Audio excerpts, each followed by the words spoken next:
ನಮಸ್ಕಾರ. ಟಾಪ್ 30ಗೆ ಸ್ವಾಗತ. ನಾನು ನಿಕೇಶ್ ಕೊಠಾರಿ. ಇದೀಗ ಟಾಪ್ 30 ಸುದ್ದಿಗಳನ್ನ ಕ್ವಿಕ್ ಆಗಿ ನೋಡ್ತಾ ಹೋಗೋಣ. ಮೂಡಾ ಸೈಟ್ ವಿಚಾರಣೆ ಬಗ್ಗೆ ಜಿಟಿ ದೇವೇಗೌಡರು ಚರ್ಚೆಗೆ ಬರಲಿ ಅನ್ನೋ ಸ್ನೇಹಮಯಿ ಹೇಳಿಕೆಗೆ ಜಿಟಿಡಿ ಖಾರವಾಗಿ ರಿಯಾಕ್ಟ್ ಮಾಡಿದ್ದಾರೆ. ಸ್ನೇಹಮಯಿ ಏನ್ ಜಡ್ಜಾ? ನಾನ್ಯಾಕೆ ಅವನ ಜೊತೆ ಚರ್ಚೆಗೆ ಹೋಗ್ಲಿ? ನನ್ನ ಜೊತೆ ಹುಡುಗಾಟ ಆಡಬೇಡಿ ಅಂತ ಹೇಳಿದ್ದಾರೆ. ನನ್ನ ಸಂಬಂಧಿಕರು ಬಹಳಷ್ಟು ಜನರಿದ್ದಾರೆ, ಎಲ್ಲರೂ ಕೂಡ ಮಾಡಿದ್ದನ್ನ ನನಗೆ ಹೇಳಿದ್ರೆ ಅದನ್ನು ಕೇಳಲು ನಾನು ಯಾವತ್ತೂ ಕೂಡ ಸಿದ್ಧನಿಲ್ಲ. ಜಡ್ಜ್ ಕರೆಯಲಿ, ಜಡ್ಜ್ ಮುಂದೆ ಹೋಗಿ ಹೇಳ್ತೇನೆ ಅಂತ ಜಿಟಿ ದೇವೇಗೌಡರು ಗರಂ ಆಗಿದ್ದಾರೆ.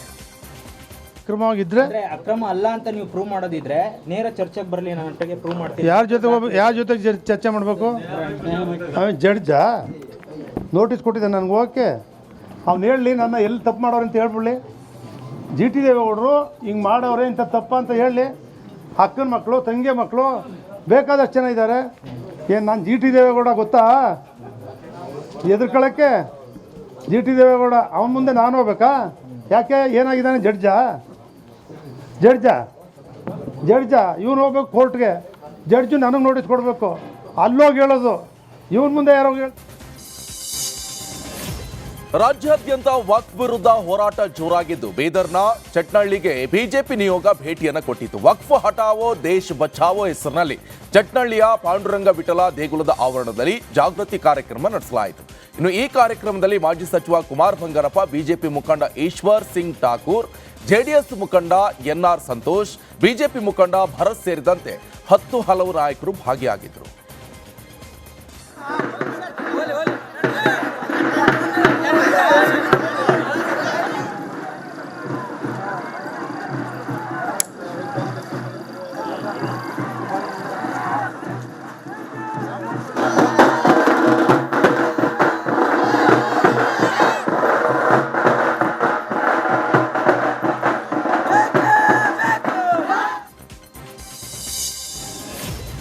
ರಾಮನಗರದ ಚನ್ನಪಟ್ಟಣದಲ್ಲಿ ನೂತನ ಶಾಸಕ ಸಿಪಿ ಯೋಗೇಶ್ವರ್ ಮೊದಲ ಸಭೆಯನ್ನು ನಡೆಸಿದ್ದಾರೆ. ಶಾಸಕರಾದ ಬಳಿಕ ಚನ್ನಪಟ್ಟಣ ಸ್ವಚ್ಛತೆ ಕಾಪಾಡುವ ನಿಟ್ಟಿನಲ್ಲಿ ನಗರಸಭಾ ಸದಸ್ಯರ ಸಭೆ ಕರೆದರು.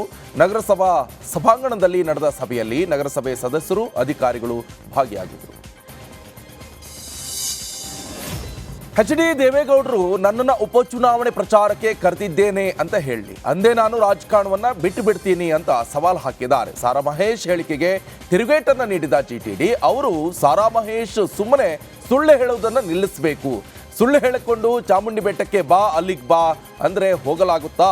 ಹಿಂದೆ ವಿಶ್ವನಾಥ್ ಜೊತೆ ಚಾಮುಂಡಿ ಬೆಟ್ಟಕ್ಕೆ ಹೋಗಿ ಅವ್ರ ಕಥೆ ಏನಾಯ್ತು? ನಾನು ಹೇಳ್ತಿರೋದೇ ಸತ್ಯ ಅಂತ ಹೇಳಿದ್ದಾರೆ. ಹುಡ್ದಬ್ಬ ದಿವಸ ಯಾವುದೂ ಮಾತಾಡಲ್ಲ ಅಂತ ಹೇಳಿದೆ.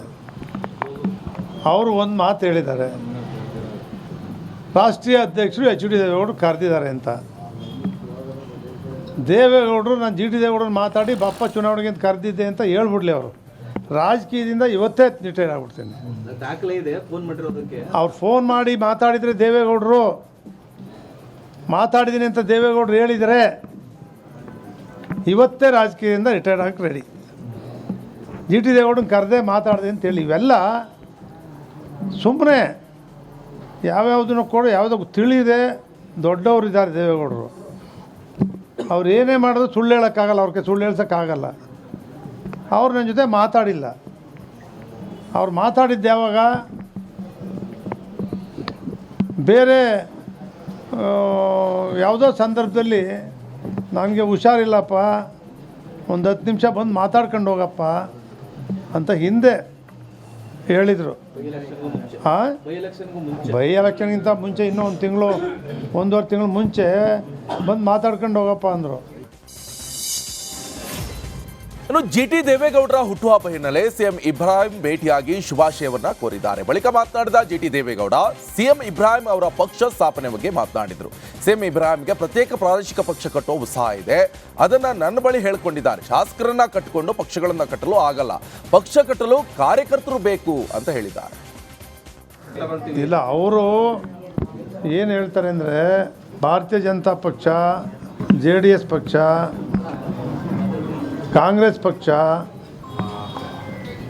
ಎಲ್ಲ ನಾಯಕರುಗಳನ್ನು ನಮ್ಮ ರಾಜ್ಯದ ಜನ ನೋಡಿದ್ದಾರೆ.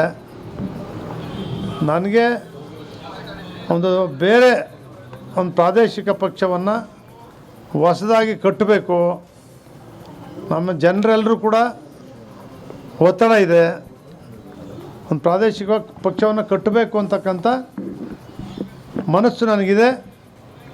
ನಾನು ಎಲ್ಲರ ಜೊತೆ ಮಾತಾಡ್ತೀನಿ, ಆಮೇಲೆ ನಿಮ್ಮ ಜೊತೆ ಮಾತಾಡ್ತೀನಿ ಅಂತ ಹೇಳೋದು.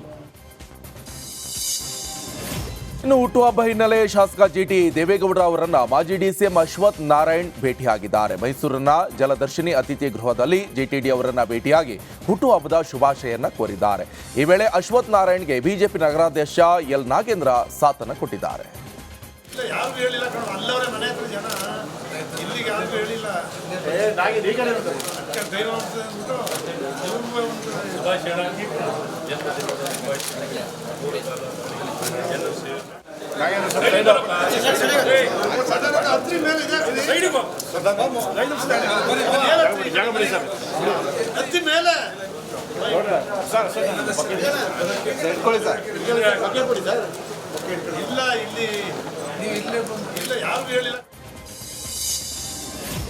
ಚಾಮುಂಡಿ ಬೆಟ್ಟದಲ್ಲಿ ಚಿನ್ನದ ರಥ ಮಾಡಿಸಲು ಸರ್ಕಾರ ಈಗ ಮುಂದಾಗಿದೆ. ಸರ್ಕಾರದ ನಿರ್ಧಾರವನ್ನ ಧಾರ್ಮಿಕ ಚಿಂತಕ ಶೆಲ್ವಪಿಳ್ಳೈ ಅಯ್ಯಂಗಾರ್ ಸ್ವಾಗತ ಮಾಡಿದ್ದಾರೆ. ಚಾಮುಂಡೇಶ್ವರಿ ನೂರಾರು ಕೋಟಿ ಆದಾಯ ಬರುತ್ತಿರುವಂತಹ ದೇವಸ್ಥಾನ.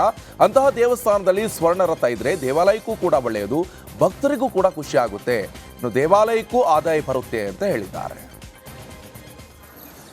ನಮ್ಮದು ಇದಕ್ಕೆ ಸ್ವಾಗತ ಇದೆ. ಈ ಒಂದು ವಿಚಾರಕ್ಕೆ ನಾವು ಸ್ವಾಗತವನ್ನು ಮಾಡ್ತೀವಿ.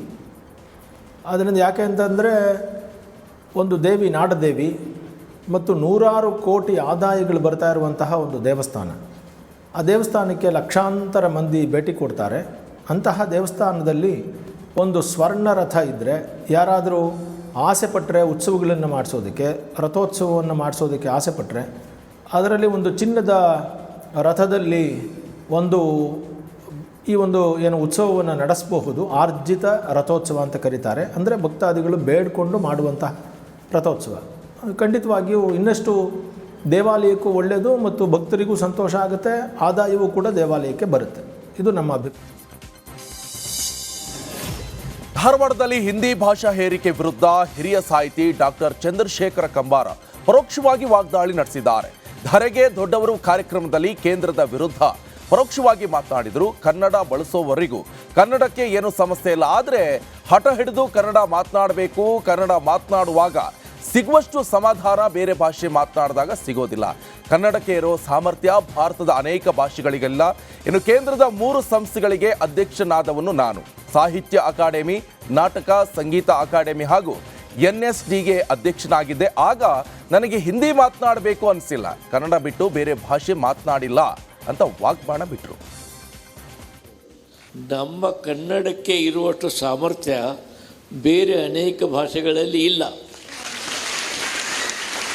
ತಿಳ್ಕೊಳ್ಳಿ ನೀವು. ಯಾಕಂದ್ರೆ ಕನ್ನಡ ಭಾಷೆಗೆ ಏನೇನು ಸಾಮರ್ಥ್ಯಗಳಿದ್ದಾವೆ ಅಂತ ಹೇಳ್ತಂದರೆ ಅಕ್ಕಪಕ್ಕ ಭಾಷೆಗಳಿದ್ದಾವೆ. ತೆಲುಗು ಇದೆ, ತಮಿಳಿದೆ, ಇನ್ನೇನು ಇದ್ರೂ ಕೂಡ ಅವು ಇಲ್ಲಿದ್ದಾವೆ. ಆದರೆ ನಮ್ಮನ್ನು ಕಸ್ಕೊಂಡು ತಾವು ನಿಲ್ಲೋದಿಲ್ಲ ಆ ಭಾಷೆಗಳು. ಬೇರೆ ಯಾವ ಭಾಷೆ ನಮ್ಮ ಸಂಪರ್ಕಕ್ಕೆ ಬಂದು ನಮ್ಮನ್ನು ಆಳಬೇಕಂತ ಪ್ರಯತ್ನ ಮಾಡಿದರೂ ಕೂಡ ಇನ್ನೂ ತನಕ ಆಗಿಲ್ಲ.